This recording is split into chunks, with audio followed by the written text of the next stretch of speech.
Hello mga ka-tutorial! Sa video na ito ay ituturo ko sa inyo kung paano ba magpalit ng PIN sa inyong GCash gamit ang latest GCash application ngayong 2026. Kaya naman kung gusto mong palitan ang iyong GCash MPIN para sa mas magandang seguridad o kaya naman ay dahil nakalimutan mo ang iyong MPIN, sundan mo lang ang tutorial na ito.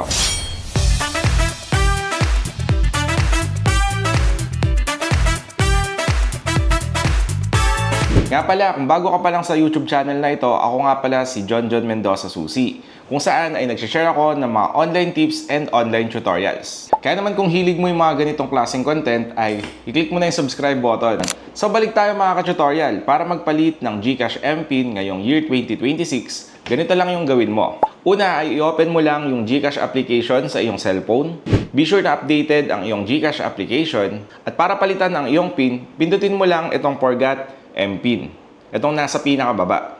Sabi dito, we need to do 2 steps authentication before resetting your MPIN. A 6-digit code will be sent to your mobile number. So pindutin nyo lang itong send code. At hintayin nyo lang na dumating yung 6-digit code.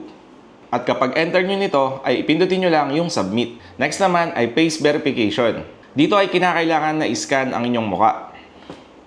At kapag okay na, ay mapupunta na kayo sa account recovery. Dito ay magsaset na kayo ng panibagong MPIN o PIN sa inyong GCash account. Nga pala, sa pagsaset ng panibagong MPIN, iwasan yung gumamit ng mga date of birth at mga code combination na madaling mahulaan. Siyempre, ang purpose nito ay para na rin sa security ng inyong account. At kapag nakapag-reset na kayo ng MPIN, ganito na yung makikita nyo. O sabihin na natin na i-reset nyo na ang inyong MPIN, ay ganito yung makikita nyo kung successful. At kapag okay na, ay pindutin nyo lang yung okay.